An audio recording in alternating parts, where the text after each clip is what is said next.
is Sunday, March 19th, and it's 23 degrees out. So we're going to go look at a van.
Let me just walk around. Do you want me to pull it forward? Nah. You sure? Yeah, I'm fine. Thank you.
wasn't a McDonald's anywhere nearby.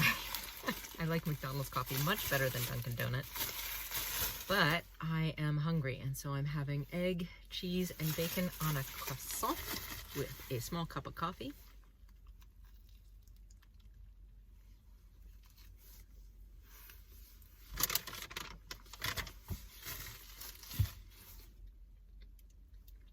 They didn't give me a single napkin.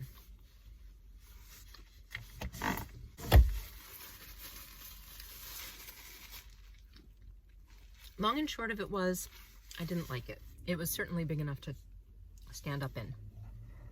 But it had, and it had windows. They were tinted, which I liked, obviously. But it still feels small. I don't know what it is, and maybe because half of the windows were covered and half were not, it still seems really cramped and claustrophobic, like I wouldn't be able to stretch out east to west in the back, which is what I'm really hoping for. It wasn't extended. It did have a barrier between the cab and the back cargo area. And the reason for that is the guy transported dogs, and oh, it smelled horrible in there. They had air fresheners in there, but you could smell the dog. I'm sure if I ripped everything out, they had some paneling up, that the smell would probably go away. I'd have to rip up the floor too.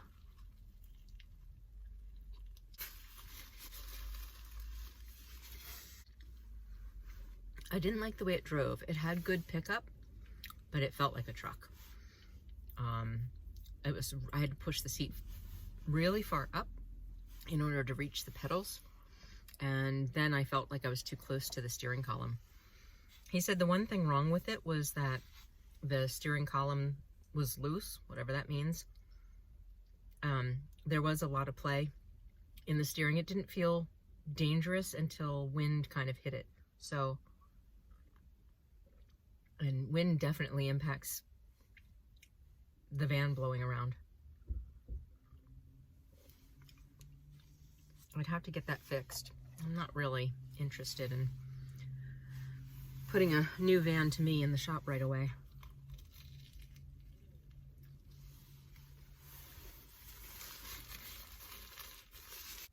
The neat thing about the barrier he built was it was a pocket door.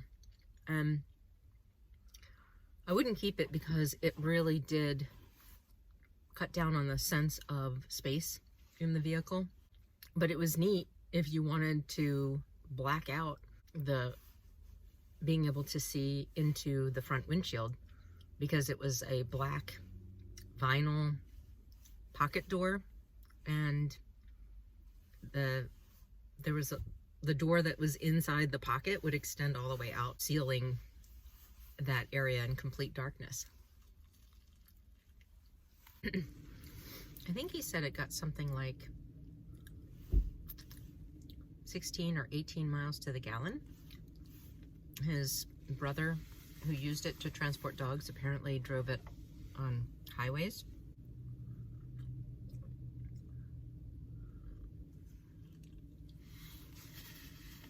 It had an air conditioner on the roof, which he powered with a generator, which I didn't like. It meant it had holes in the roof, which I want to avoid. I'm sure he wouldn't care if it dripped on the dogs once in a while, so who knows if it's watertight.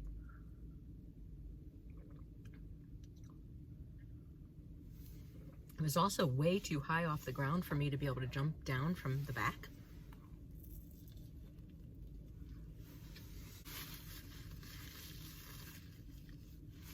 My sandwich is shedding.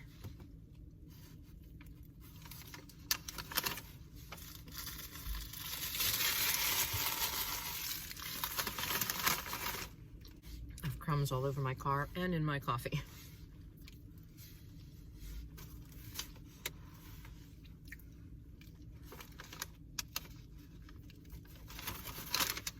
So you all knew that I was looking for a van that doesn't exist.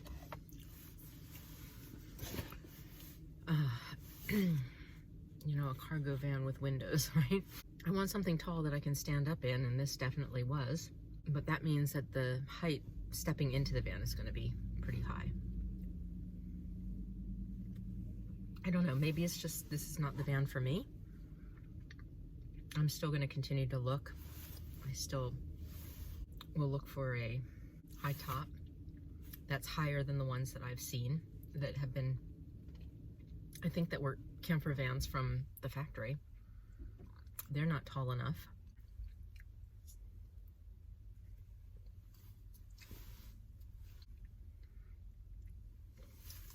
Anyway, sandwich is done.